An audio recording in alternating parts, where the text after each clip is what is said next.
And repeat after me. I take refuge in the Buddha. I take refuge in the Buddha. I take refuge in the Dharma. I take refuge in the Dharma. I take refuge in the Sangha.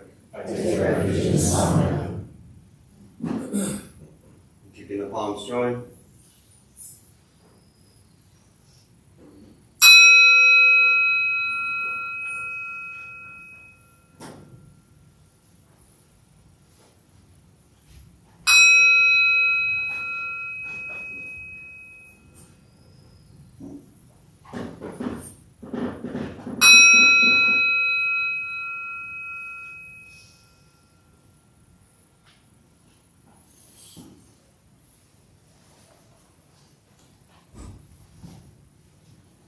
Put the palms down.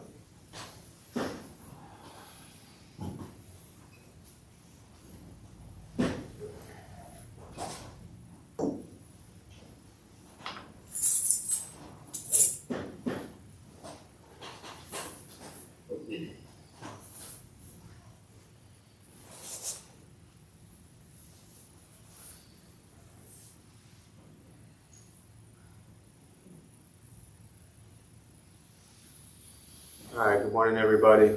Nice to see you all here. Thanks for showing up on a Saturday morning. People always ask me, what do I think is the most important piece of this practice? And every time I share anything, it's always something different, because I think everything in this practice is incredibly important. I think what's most important is for each individual to determine what's most important for them. And that's where, the meditation practice is really critical, because it creates time and space for you to just sit and breathe and see what arises, see what shows up in your head, see what your tendencies are and things like that. But for me, at this moment, as I'm doing, my offerings and sitting, the most important piece of Buddhist practice is effort, diligence. One must stay diligent with this practice. And, diligence with anything in life is critical. But very specific with meditation, Buddhist practice, spiritual journey, however you define that, whatever you call it, whatever that means to you, it requires work. It requires effort. And we like to be lazy a lot. Anyone here like to be lazy? I could kill 3 hours of Netflix and not even get up to pee, no problem. I think I finished Shogun in like 3 days. So at least you can shatter this idea that I just sit around and meditate. So we can be really lazy, and lazy isn't necessarily a bad thing, right? One of the things I love about Deer Park, if any of you have ever been up to Deer Park Monastery, is their Mondays, they actually call them lazy days. And so those are kind of the days off, for the brothers and sisters, the monks and nuns. So when I say lazy, I don't necessarily label that or box that in as a bad thing. I think it's important to recognize when you need time to, just rest. But what I'm really looking at or thinking about and speaking of is our diligence with our meditation practice, with our awareness of the teachings, generosity, morality, patience, diligence, concentration, wisdom. How do we apply those every single day in our life? And for many people who are newer to Buddhism, and by newer I mean, the last 10, 15 years, that's new, is for most of us, our lives outside of a meditation space, a temple space, or whatever that means to you, is very different from what you look at and explore in places like this. And San Diego has millions of them, so that's a wonderful thing. Apparently, it can't be outside anymore on a beach, in case you missed that update, but we'll get to that later. So your practice can be anywhere, right? But be aware of that. So for many of you who maybe come here once or twice a week, it's a wonderful thing, but what about the other 5 or 6 days a week, right? And I don't mean, why aren't you here the other 5, 6 days a week? I mean, how are you bringing this practice into your life the other 5 or 6 days a week? Because if we constantly see Buddhism and and showing up to places like this as like theater or a show or a presentation. And I mean this from my lens as well as those of us who lead, right? We have so many people who sit up here week in and week out. And do we actually practice these things that we're talking about? Because if not, then one really shouldn't be sitting here. But for all of us, how do we bring this into our lives? And nobody knows that except for you. That's why I said when it comes to diligence, I think the most important thing is for each individual to recognize where are they struggling the most. You know, where's their sadness, where's their depression, where's their stress, where's their anger, where's their anxiety? Where is that in your heart and in your mind? And when you can kind of identify that and become aware of that, then that really becomes a roadmap for you of knowing what to work on. But no Dharma talk can show you that. You have to discover that. And that's in essence what the Buddha taught, through his life of leaving his two great teachers along the way. He left both of them because he realized that nobody could awaken himself but himself. So he went off on his own. And, so keep that in mind, that nobody's going to do this for you. You're on your own.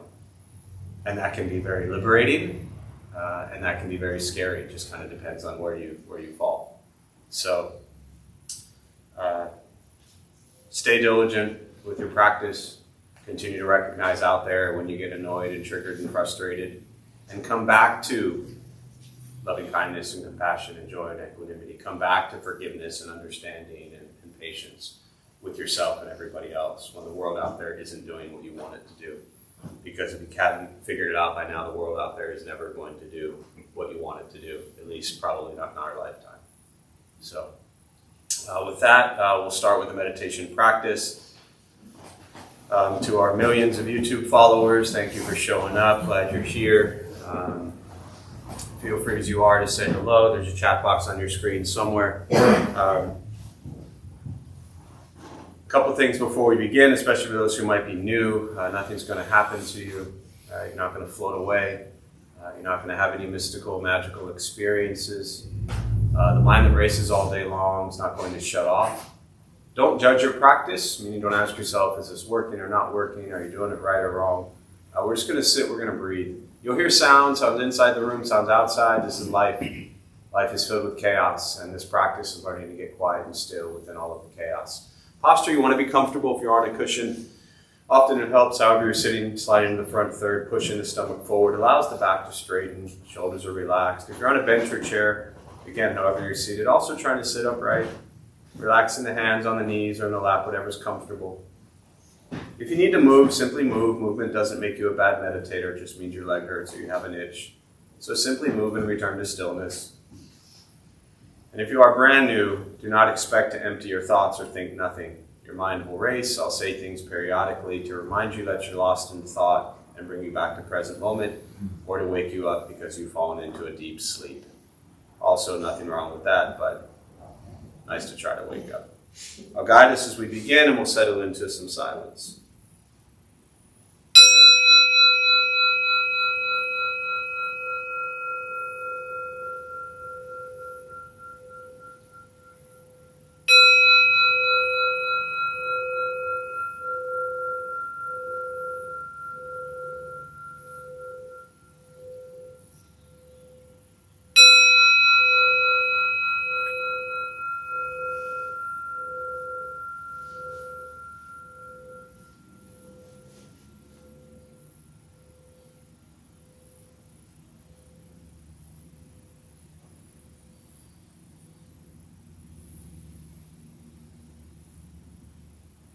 And starting with the eyes closed if comfortable, or slightly open.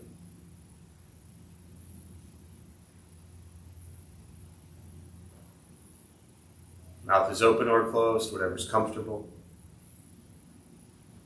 We'll start with taking 3 deep breaths, slowly.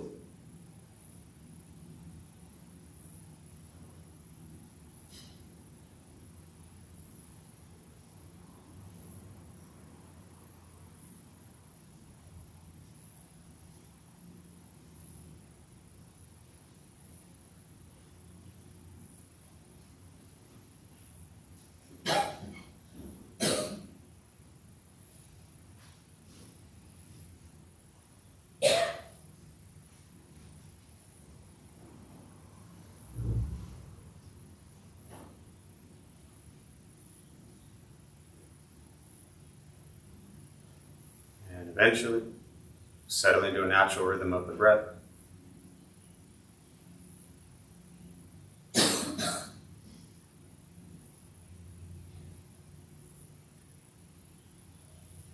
Noticing the mind as it wanders,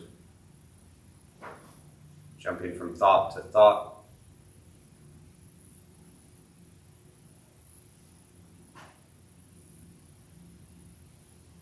Start with gently guiding the attention, focus to the stomach or chest.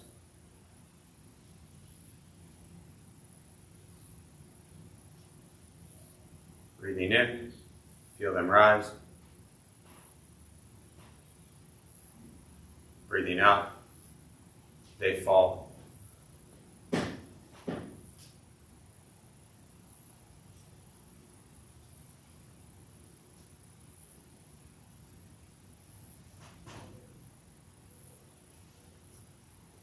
Simply continue this practice, observing sensation of breath, expecting nothing but to sit and breathe.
As the mind wanders, lost in thought,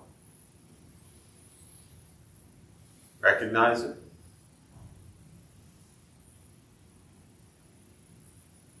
Release that thought.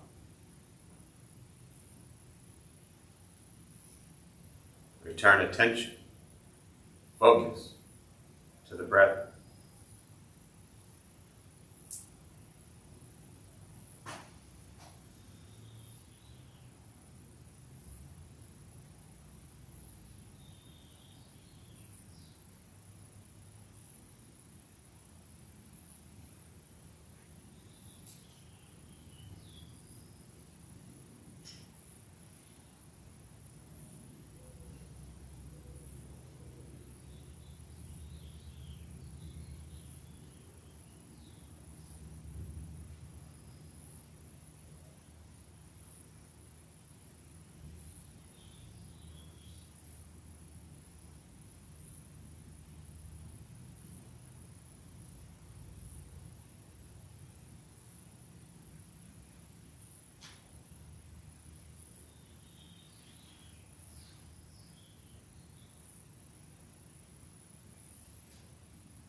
Where's your mind?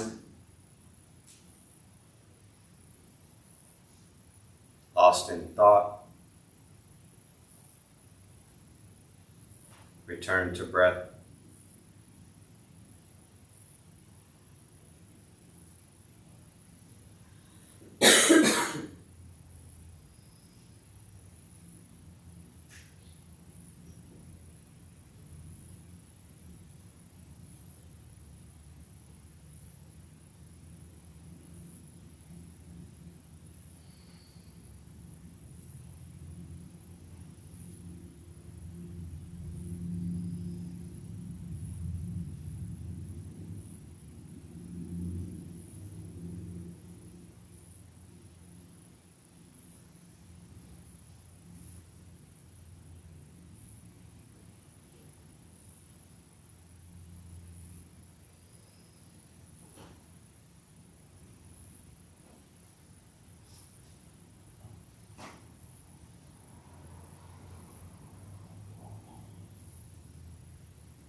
Letting go of expectations.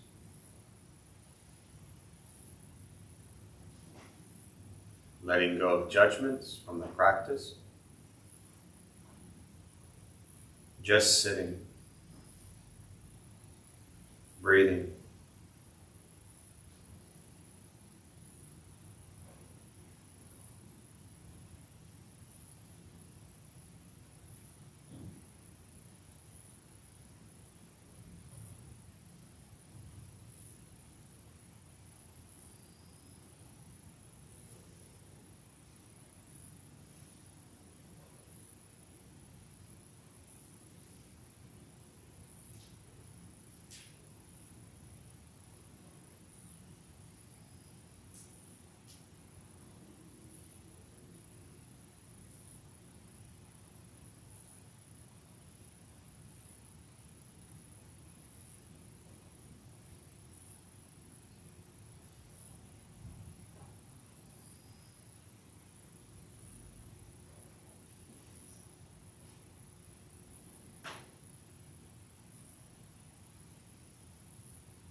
And with the body still, rested, and the speech quiet, aware of all sounds, and the mind learning to settle.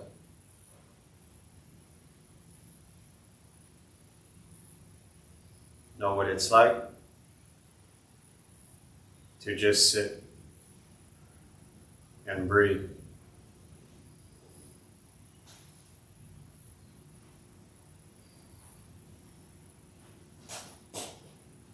Knowing with each breath,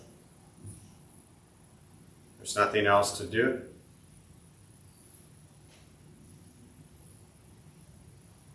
Nowhere else to go.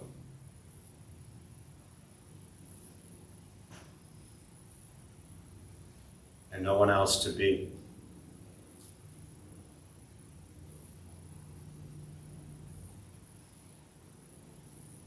Everything beautiful, exactly as it is. Sitting, breathing.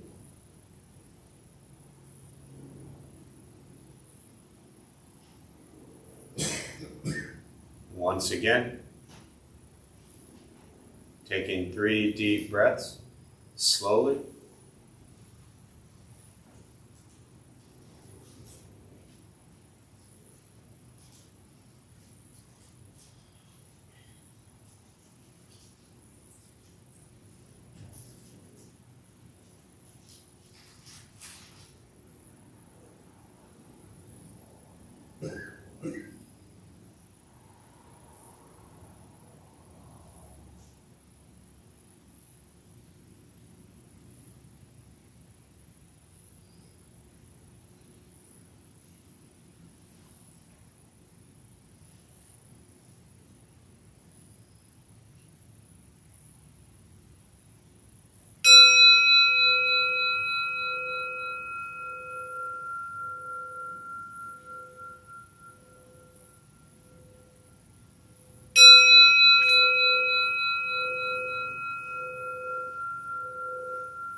And as you slowly open the eyes, slowly beginning to move. Most important with the practice of meditation is to recognize how you feel now, immediately after. Compare this to how you typically feel throughout your day. Recognize the difference, if there is one. Ask yourselves how you'd prefer to feel every day for the rest of your life. And realize however you feel now, if it's quiet, calm, and still, or a busy mind, racing mind, whatever you're sitting with at this moment, has nothing to do with anything I said. It's nothing to do with how we sit and hold the hands or cross the legs. It's nothing to do with the sounds around us or anything else for that matter. It's everything to do with your own mind and your own mind's reaction to an external condition. This is what the Buddha called pratitya samuppada, means dependent origination. This is the basis of the Buddha's awakening. The word Buddha simply means awakened. He was a human being, no different than any one of us, but began to understand why he suffered, why he got angry, sad, depressed, stressed, anxious. He began to understand the causal relationship of all phenomena. What that means very simply for all of us, regardless of where you come from or what you believe in and where you think you're going. Your whole life is filled with things that happen. You react. More stuff happens. More reactions. That's it. That's what we get. This practice is simply learning what it's like to respond to something quietly, peacefully, still. Because for most of us, the way you responded to the last 20 minutes is quite different from how you respond to every other 20-minute period of your life. And so all we're working on is closing the gap to where the way you feel now is closer to how you feel always. Just as driven, motivated, productive, successful, whatever that means to you in your respective lives. But with a mind that's steady, clear, focused, distracted by nothing, disturbed by no one. It's not an easy practice. It's not necessarily fun. It's not an escape, as often people think it is. This is direct perception into the present moment. And very often the present moment is filled with chaos, conflict, difficulty, challenges. That's it. This practice is learning to be with life as it arises. Meditation is free. Buddhist practice is free. It's just sitting, breathing, learning to be kind to yourself and everybody else you encounter every moment of your life. That's it. Once we stop trying to change, fix, control, manipulate everything around us, and we work on changing our mind and our reaction to the world around us, life gets simpler. But it is a practice. It takes time. It's not a 6-week course. It is every single day being diligent with taking care of your mind and your heart. And being patient. And as I said earlier, the most important part of Buddhist practice is patience. So with that, we'll open up to questions. For me, I always really prefer to respond to questions. Meditation, Buddhist practice, anything you're sitting with. And again, to those who are joining virtually, welcome. Glad you're here. Thanks for showing up. As you are, feel free to say hello. If you have any questions, you can put them in the chat box. I'll do my best to respond. So, questions, meditation, Buddhist practice, whatever you're sitting with.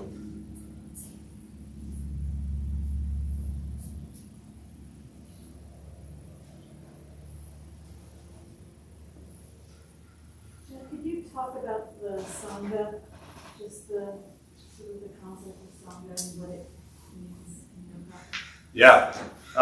So the question was, can I talk about Sangha and in general what it means and what it means in my practice? So for those who don't know, Sangha roughly translates to community.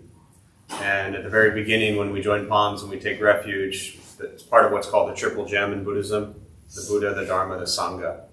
Without getting too much into the Buddha Dharma, just to touch on them briefly, the Buddha, you're not taking refuge in him, right? This dude died 2,500 years ago. He cannot help you now. You're on your own.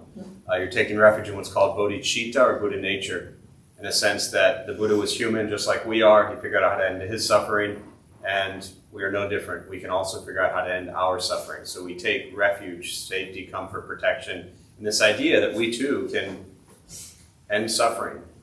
I never wake up each day and think, am I going to end suffering today? I wake up each day and think, can I suffer a little bit less today than I did yesterday? So for me, that's my practice. The second one is the Dharma, which is the teachings of the Buddha. Also, very often in kind of technical Buddhist terms, you'll see D with like a capital D, which is ultimate truth.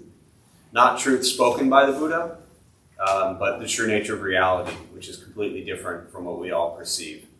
We all perceive what we perceive, and that is not reality, that is our perception. So ultimate Dharma is ultimate reality, which cannot be touched, cannot be spoken about, cannot be perceived. It can only be experienced. And as soon as that experience becomes some sort of concept in our mind, it is no longer reality. Just wanted to clear that up for y'all. And the third one, which you're asking about, is Sangha. And at the time of the Buddha, the Sangha was the community. It was the monks initially, and then the nuns who were later allowed and added. Yes, allowed. They were not allowed initially. It was a boys' club. And then one of his disciples went to the Buddha. It was actually his aunt. The Buddha's mother died at birth, Siddhartha. His mother died at birth, and about 7 days after, I believe, after he was born. And so his aunt married his father and raised him. And when he started the Sangha, the community of monks, she went and asked if she could ordain, and he initially said no. I don't know that he said this is a boys' club. I'm paraphrasing 2,500 years later, but he hasn't said this is a boys' club. And you're in India 2,500 years ago. There was no equality whatsoever around gender. There's no equality whatsoever today around gender. So things haven't changed all that much. But then the disciple, I think it was Ananda, but went to the Buddha and said, do women not have the same ability to awaken as men do? And he said, yes, they do. So that started the initial ordaining of women and allowing women into the Sangha. So he was very, considered really rebellious and kind of going against what people believed in and wanted in that, initial opening of the Sangha. So it doesn't mean for 2,500 years oppression against women hasn't existed in Buddhism. It has, it still does. Not specifically from the Buddhist teachings, but just from culture and life. So there's still a lack of equality in that area in a huge way. But the Sangha, to me, in kind of a modern way, is really a community of people that come together to meditate, to practice Buddhism, to explore the nature of their own mind. And I look at Sangha as a place that you hold yourself accountable. For all these years, I show up twice a week or 3 times a week now, whatever it is, in this capacity, and I have a responsibility that is, I'm very proud of and very humbled to have. It really creates a condition to hold myself accountable. Now, I don't mean to a higher standard, because I'm just as screwed up as anybody else in here, despite what people may want to fantasize about in their head about I have some shit figured out. I'm just as a mess as anybody in this room, and people are like, no, you're not. I'm like, yeah, I am, right? So Sangha, to me, creates an opportunity to continue to practice, right? If I'm going to sit here day in and day out and try to lead this community and then go out there and treat people like shit, that really kind of sucks, right? Sangha, to me in general, is also an opportunity to have people challenge you, question you, hold you accountable to your practice and your actions. I also look at Sangha as larger than just a Buddhist world. How many of you like traffic at 5 o'clock on the 805 freeway? Not so much. So there's your Sangha, right? The reality is when you come here, there's, I don't know however many people here, you're all packed in, everybody was quiet and gentle as you put your little shoes in your favorite little cubby out there, and you grab your little seat in your favorite seat. And if somebody was in your favorite seat, you didn't tell them to move. You just forced yourself to go somewhere else. But in traffic, are you that nice to people? Right? When everybody piles out of here in a little bit, trying to get your shoes, are you patiently waiting while somebody talks too long in front of your little shoe rack?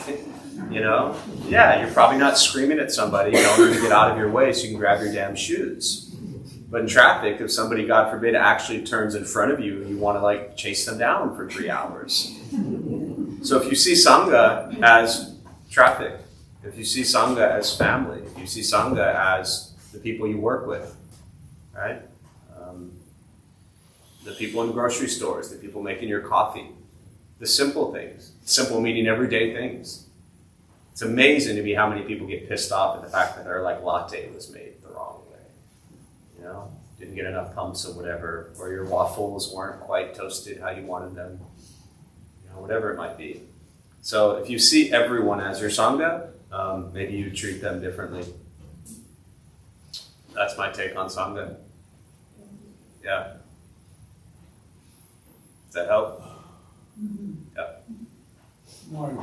Morning. So when you say your goal is to not end suffering, but lessen the suffering, so when you're hit during the day with something that's really making you suffer a lot, so you go into the practice like we're doing now, with the breath, how do How do you do that? Wrong. What's Yeah. the process? Yeah, understood. So let me just paraphrase your question for those who maybe didn't hear it or those virtually didn't hear it. So what you asked about was, you said that I mentioned earlier that my goal was not to end suffering, but to suffer less. And you said that when something hits me throughout the day that creates a lot of suffering, then I go into the practice, right?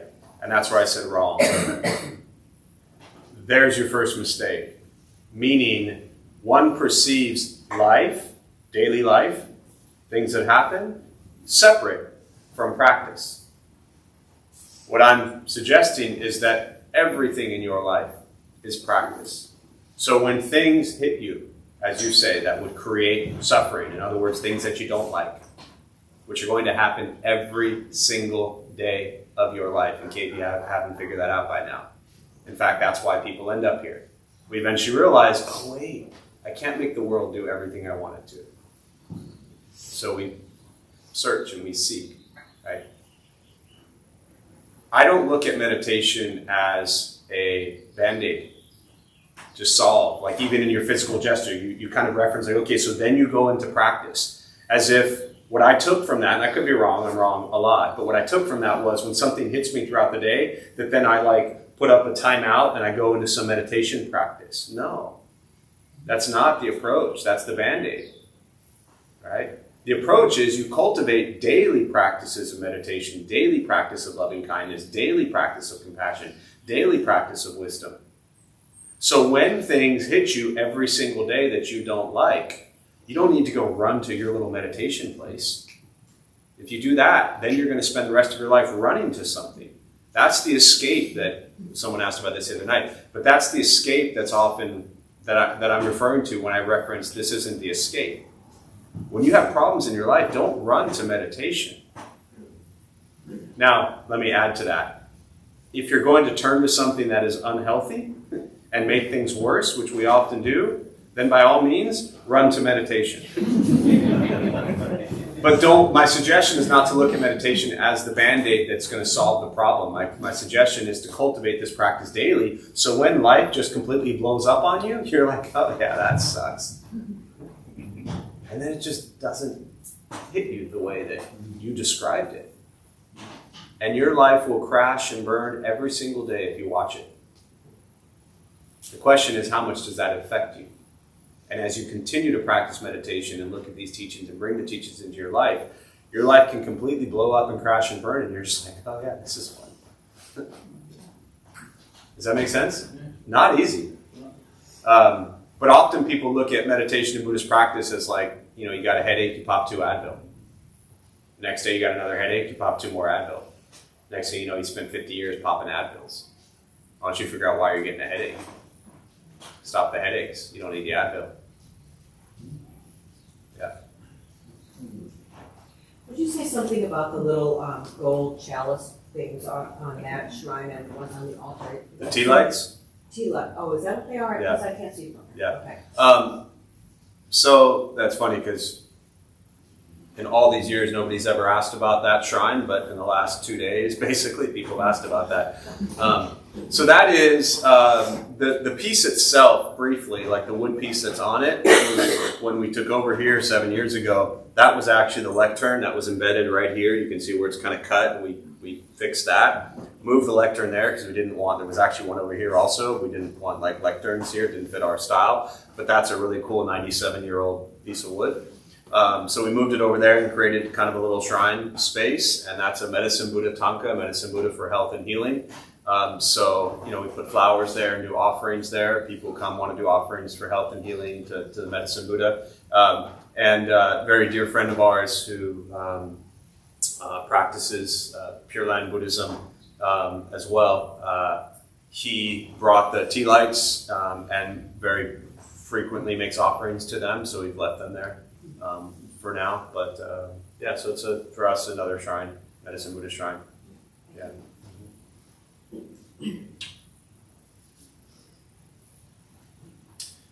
There's a question here. It says,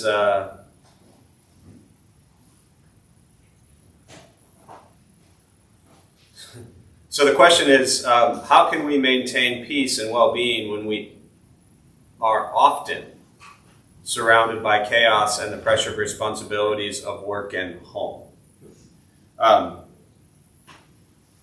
So my master always said, don't look for answers when you ask questions, change the way you ask questions. So my first response here to this question is, you're not often surrounded by chaos and the pressure of responsibilities of work and home. You are always surrounded by chaos and the pressure and responsibility of work and home. The practice is to,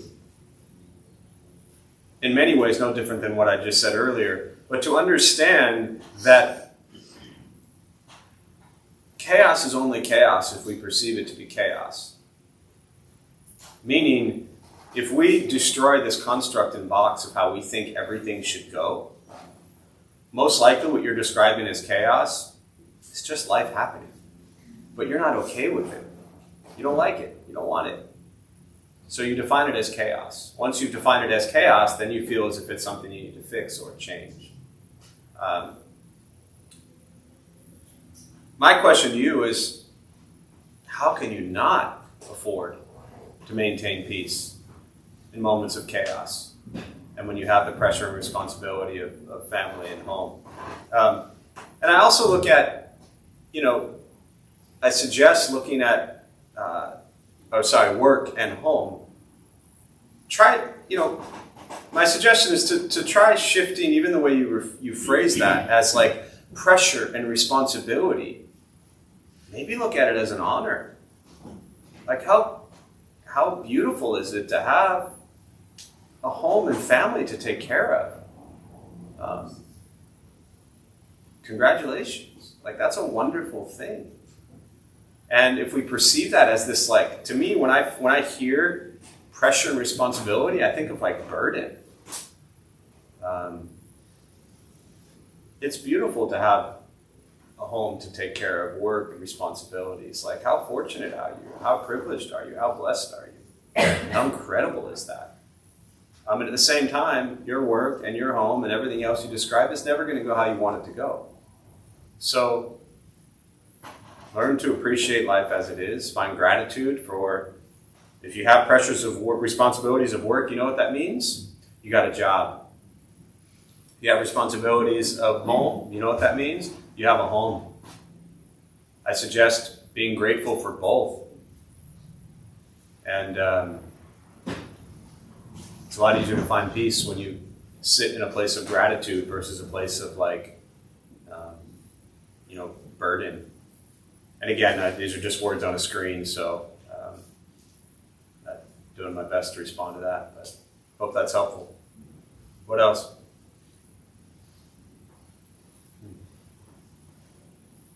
Same kind of thread.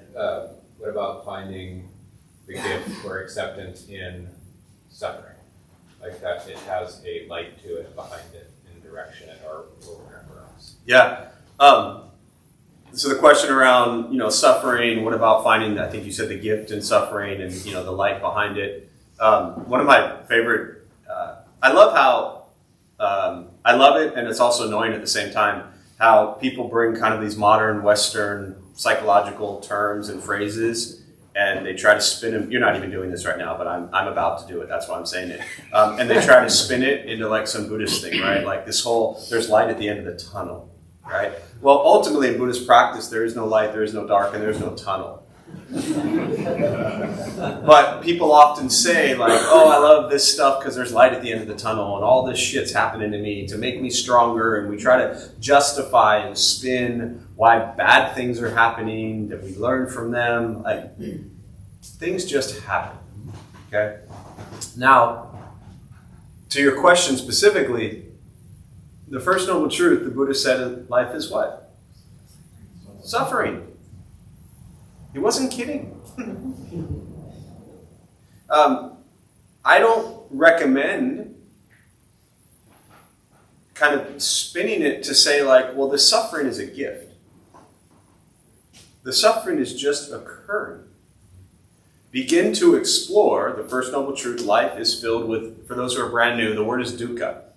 Often in English is translated as suffering, which is a terrible translation in my opinion. And what I've learned with Buddhist practice is Dukkha is discomfort, angst, dissatisfaction, things not going the right way. Who here hates mayonnaise?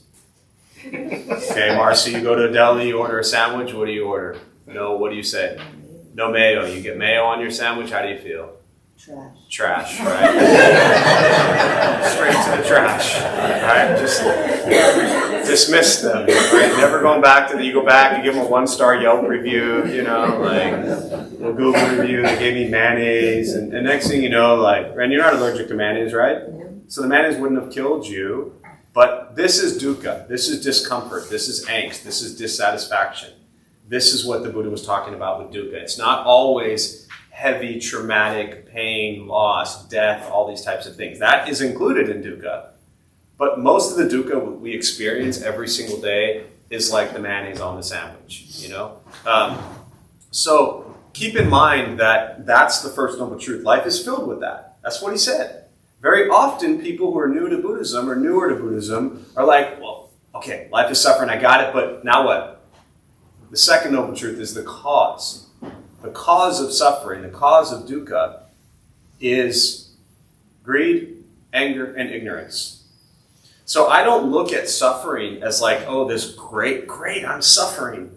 I'm going to spin this into some positive thing, and I'm going to learn from it. I mean, yes, we can say all that stuff. It sounds great. Every therapist will tell you that, right? But Buddhist practice isn't therapy. What this teaching says to me is life is filled with suffering. First Noble Truth. The second is the cause, greed, anger, and ignorance. So when I am suffering, my practice is not to think of it as good or bad. My practice is to figure out, why is it occurring? So I can stop it from occurring again. But the mind wants to spin it into some good thing. It's not good. Suffering sucks. It's not a good thing. Suffering is not a good thing. That's the whole reason the Buddha taught, was to get out of suffering, the Second Noble Truth, understand the cause of it. The third is the path. This is the way. The third is the ending of suffering. This is liberation from suffering. And the fourth is the path. This is the way. And that's the Eightfold Path, having the correct views, thought, speech, action, livelihood, effort, mindfulness, and concentration. This is what the Buddha taught. The Buddha said, practice these things so you don't suffer. So suffering's not a gift. Suffering sucks. And we practice to no longer suffer. Or, as I said earlier, to suffer less. But if you are suffering, you know what that means? You're alive. Sure. I agree with you. Oh, that's good. I feel good. I would sleep well knowing that you agree with me. Because you know that's why I do this, to be agreed with. Figure that out, yeah. So when we suffer, and that suffering can become, through honesty and vulnerability, a light for others, right? If I share my story of suffering and kind of how you share your story of suffering and lessening the suffering, that's more the perspective I was coming from, is but then how do we do that without being greedy? Or yeah, you're not there yet, dude. Yeah. I know, I get where you're coming from. Yeah. My very honest, direct, humble suggestion is stop worrying about trying to make your suffering a light and lesson to others. Okay. You ain't there yet. Sit with your shit a lot longer before you start to say to the world, or 1 or 2 or 3 people, this suffering is a light. The suffering can be used for you to learn from. You haven't even learned from it yet. Sure. True? I'll always be learning. That's my point, yeah. But the suffering that you're referring to, that you're experiencing, that you're going through right now, is super fresh. Yeah.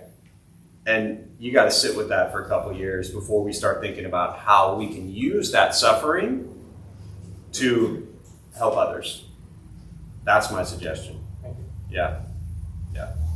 But that's what Sangha is about.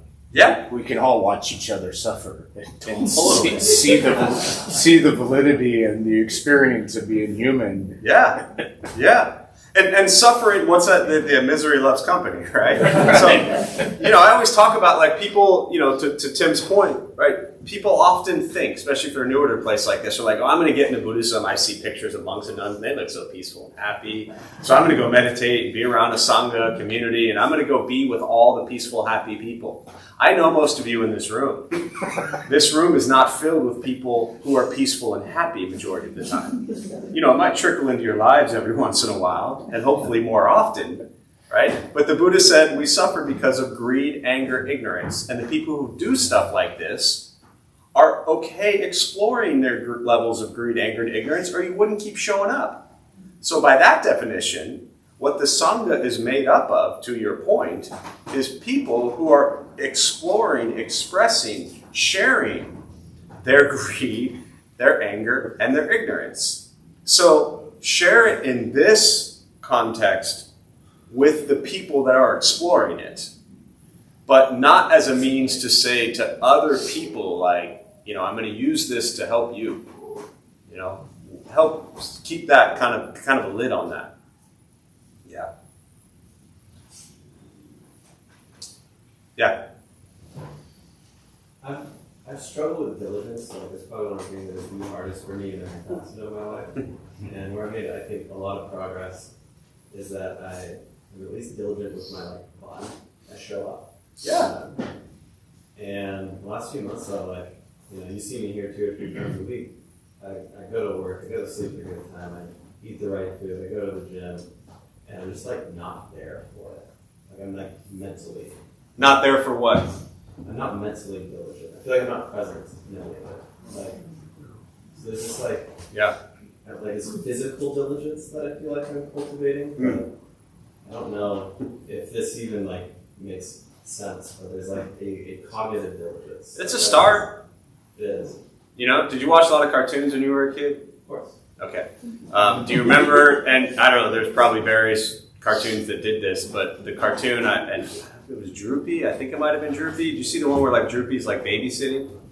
I don't think so. Yeah. So this is the Dharma talk on babysitting Droopy, right? Which I'm pretty sure was a Buddhist sutra. So there's one where it's like babysitting. Maybe it was Droopy, not, doesn't matter. And the baby wants to scream, but they don't want to wake up the dog or something that wants to attack them in their cartoon way. So they'll run really far away and then run all the way back, right? And then at times you'll see there's the little body of Droopy, and then Droopy will run really far away, but then Droopy is stretched out completely. So when you were describing it, I've watched way too many cartoons in my day, but when you were describing that, I was imagining the cartoon character running all the way over there, but then the body is still over here, right? My mind is still in bed, even if my body is. Yeah. Give it time to catch up. There's, you look at the Paramitas, which you've heard me talk about a million times: generosity, morality, patience, diligence.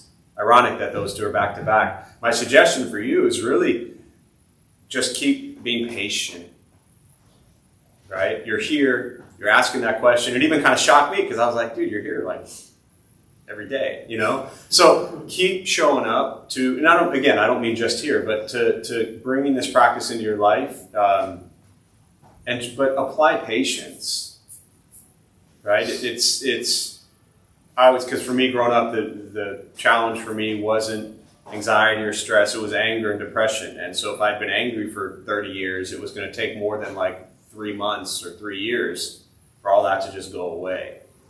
So continue to cultivate and practice patience, keep showing up, and eventually, the gap of the body here and the mind over there and them being two separate sides of the world, like a slinky, exactly, So, I just went through 18 metaphors of a slinky, but yeah, you get my point. Yeah. Is there some essence in this idea of not suffering is light, but suffering exists alongside light or is sometimes inextricable from it? Is there something that's closer to the truth? Some essence that we can take something from? When you say closer to the, so you're talking about kind of suffering, not suffering, and then truth. When you talk about closer to truth, can you expand on that a little bit? I just want to...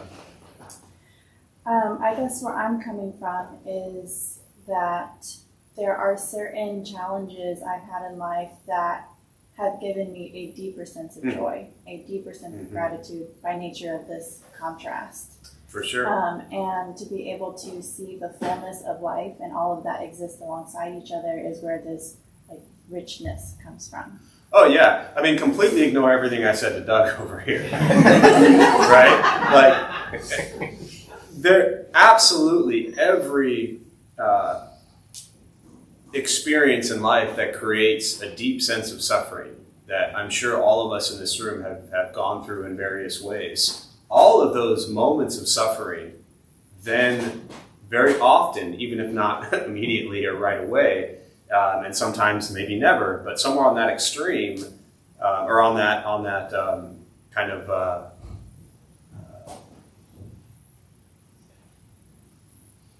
what's the word I'm looking for? But somewhere on spectrum. Thank you very much. Somewhere on that spectrum will almost always occur an opportunity to have learned, have cultivated gratitude, appreciation, and have grown from that experience 100%. And I think that that's critical. So when I talk about suffering, when I say it's kind of a common Buddhist thing where people, this expression of suffering sucks, and we want to move away from suffering, it doesn't mean, obviously, that we're not going to suffer, that we haven't experienced tremendous suffering, and it doesn't mean that we shouldn't absolutely learn and grow and have gratitude and appreciation for that suffering and use it. I mean, for me, the suffering that I've experienced in my life and the suffering that I have brought into others' lives for so many years is what continues to motivate and inspire me. For me as a practitioner, if I just pretended that suffering wasn't there, or that, I didn't used to treat people a certain way, then my motivation might not be there to work so hard to cultivate kindness and compassion. So there are a million ways that we can, I think, use suffering and the experiences that we've gone through to learn from them. I'll close with this thought, kind of similar along those same lines, that what I would always taught was around areas or things that we've done that would require, say, forgiveness, right? Say we've harmed ourselves or harmed others. Say in this example, we harmed somebody else. And what I was always taught by my master was when you do something that harms someone, first is to apologize. 3 things. 1 is apologize, if it's appropriate. Meaning if all of a sudden, 30 years later, you broke somebody's heart 30 years ago and now you're on like your little peaceful Buddhist journey, the person who you crushed 30 years ago is probably over it and they don't want to hear from you, right? Just because you've figured stuff out. So genuinely apologize, but if it's not to the person, if it's not appropriate to that person, then apologize to somebody else. Someone else that you can genuinely give an apology for what you had done to harm somebody, right? The second thing is to understand that what we did was not in line with these teachings of loving kindness and compassion, etc. To understand that the thing we did or things we did that harmed others were coming from a place of anger, from ignorance, from greed, from pride, from ego. So to acknowledge that suffering and the suffering we brought onto others and where it came from. And then the third is to make a vow, a true, deep, honest vow to yourself to not do this again. And that's really what made me think of this, is when I think of things that brought harm into my life or the lives of others, a big part of that is that vow to make sure that I don't repeat the same things, or that I don't put myself, and this is a very vague example, but that I don't put myself in situations that would create additional harm for myself or others. So always experiencing, looking at the experiences we've had and seeing how we can learn from them is important. So, yeah, last thing and then we'll close. how do you deal with causing suffering, but what if you've taken life? Say again, how do you deal with taking another person's life as a Buddhist? what do you mean, how do you deal with it? You cause that suffering in a family, in a household, but how do you deal with the part of you that it's okay with that? Yeah, you don't have to be okay with that. What if you are? Then you are. Right? So the question around the first thing you said was, how do you deal with doing something? I don't think you said doing something, but how do you deal with maybe taking someone's life? And then you expanded on things that you may have done, what I took from this, that maybe caused somebody to take their own life, and maybe you were a trigger for that, right? Or maybe not. I don't like to know detailed specifics. It makes my life a lot easier. I spent 22 years working in prisons, combat veterans, right? People who have killed, people who have raped. I've seen a lot. And we all have our own karma. This does not excuse things. It does not make things right. It does not make things okay. Karma literally means action. It's not good or bad. It's not right or wrong. It's the law of cause and effect. So we live our lives. The things we think, things we say, and things we do, 3 ways we generate karma, as the Buddha taught: body, speech, mind, thoughts, words, actions. That's why the practice is to be very mindful of your karma, mindful of what you think, what you say, and what you do, because your thoughts, your words, and your actions deeply impact those around you, right? Very often we think of karma as something we get. It's not. It's what we give. It's what we bring into the world. So our karma, your karma, has an impact. You may have thought things, said things, and done things that caused another life to not exist. Can you change that now? Can you change it? Yeah. No. Can you change what happened in the past? No. No. You have a lot of options, but you got 2 options. Destroy yourself, hate yourself, your whole life, end your life, or recognize what you did, potentially. Again, I don't want specifics, I'm just rambling here. Wasn't okay. And you can't take that back. Doesn't make it good, doesn't make it right. But I believe, regardless of what we've done, the practice is to find a sense of peace and forgiveness, first and foremost within ourselves, and then for others. And again, I've seen a lot of horrific things, and I'm not excusing or justifying what anybody does, because there's some disgusting things that have happened to people in this room and to the world at large, and they're not okay. But when we have hatred and anger towards self or others, it usually just continues a cycle of hatred and anger. So however you sit with whatever you've done, that's up to you. You know? But if I look at things that I did when I was younger, and if I continue to hate myself for those things, then I'm just going to bring more hate into the world. And that does nobody any good. You know? So, yeah. All right, so I'm going to close on that. We'll join palms. May the benefit of this practice be shared with all beings in all directions. May all beings be at peace. May all be free from suffering. May any merit gained from this practice be transferred to Michael Schwartz and his family and friends who suffer at this time. May they all be at peace. May we all be at peace and free from suffering.